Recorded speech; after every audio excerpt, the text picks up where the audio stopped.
Shout out sa inyo mga kahabib. At nandito tayo ngayon, pabiyahe na papasok sa ating trabaho. At ang ating umaga ay medyo malabo dahil napakalakas ng pag ngayong araw. Yan, nakita nyo sa ating unahan. Medyo mabagal lang ang takbo natin kasi alam nyo na, kailangan natin mag-ingat tayo madisgrasya. Tandahan lang. Yan, tingnan nyo. So dito medyo malinaw pa, so mga almost maximum siguro mga 300 meters siguro ito makita mo pa. Pero iwan ko lang sa aming job site, malamang napakapalain ko kasi open na yun, share ko na yun talaga dito medyo may bahay pa naman sa paligid pero hindi mo na makita yung mga bahay. Kita nyo, yan hindi naman masyadong maaninag. So yan ang ating sitwasyon ngayon, masyadong makapal ang fog. Kaya tuloy lang ang biyahe, pero huwag lang masyadong matulis. Yan, tingnan nyo yung mga nasa una natin, para lang tayo nagpaparada. Yan, pati ang ating driver nag-video din at saka samahan niya. Ganun ang sitwasyon dito ngayon papuntang Jara. So nandito pa lang kami, nandito sa mga sakot ng mga Sulaybia tayo kapalayo. Yan, tingnan nyo yun, tulin yung isa na yun parang fighter plane ang ating mga kasama na yun ay natulog kasi medyo malamig-lamig yung mahamong matagot sa loob ng sakit ng salamin, hamog. Kaya maramdaman mo sobrang lamig ngayon. Tingnan nyo yung paligid niya na unti na lumalabo. Hindi na natin masyadong maninag yung mga puno. Yun, nako, dito ang kapal na masyado. Kita yung mga kabib, yan anino na lang ng sasakyan ang makita natin, saka yung ilaw. Ay nako, ayan, napakabagal ng takbo natin, nasa 20-30 lang kasi napaka na talaga nito malabo na, hindi mo na talaga maninag. Mga ilang meters na lang makita mo rito, mga 50 siguro o less than 50 meters na lang makita mo kasi malapit na lang ito. Dami ng sasakyan napakakapal talaga. Ako, yan, ano pa nakita nyo?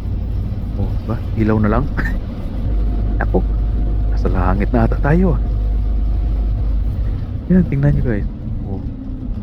Kung matulin yung takbo mo dyan, sigurado tugalpok ka sa puwit ng isang sakyan. Kita mo yan, huwag kang tumikit boy, mamaya maya tugtog tayo dyan. Yan, tingnan nyo guys. Diba? Nakakapala talaga, ang lupit.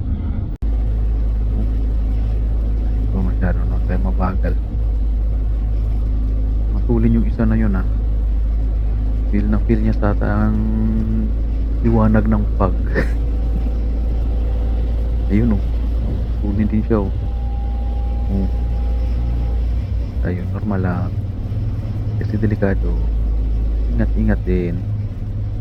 Kita mo yan, puro na lang ilaw na lang kasi kung walang ilaw to napakadelikado to guys. Kaya kailangan natin lagay ng hazard pag ganitong sitwasyon para makita ng sumusunod sa atin, para hindi siya sumalpok sa ating likuran. Yan, kita nyo, kapakal talaga, napakakapal mo. Yan, sige, tuloy lang ang dandahan. Ang problema natin dito kasi walang signboard, makita mo kaya yan by top o wala na kaya makitang signboard, baka lumampas tayo. Nako, saan ka na banda? Kita, yan,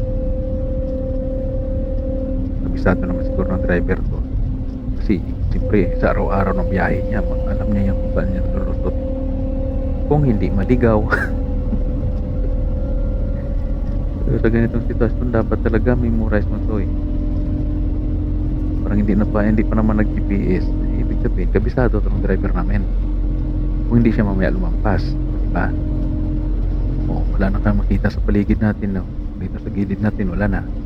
Yung sa harap na lang kung walang ilaw, hindi mo makita may sasakyan. O 'di ba? Yan, tuloy-tuloy ang usad, ang daming alitap-tap.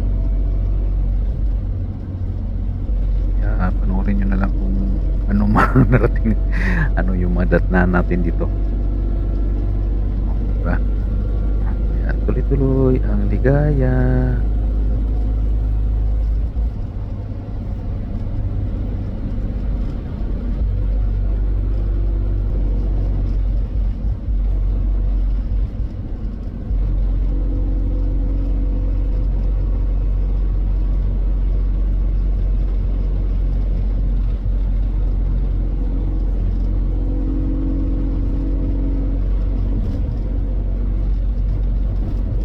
Tahimik ang ating mga kasamahan kasi puro tulog, eh. Di nila alam siguro kung ano na nangyari dito. Ayan, tayo nagvi-video lang para may remembers naman. Eh,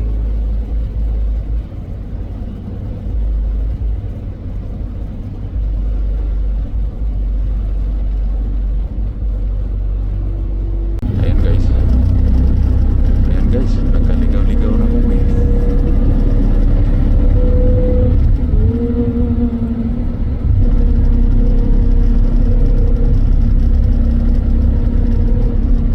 Lapit na. Narinig.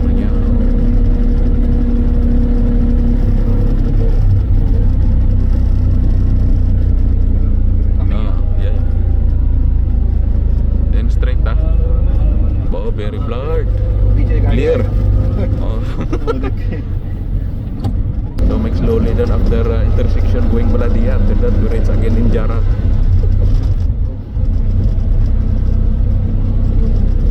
Wala na tayo makita. Malabo. Zero talaga.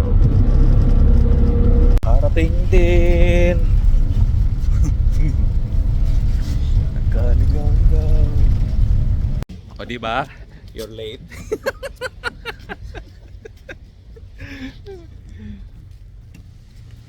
Late kami tuloy. Okay lang.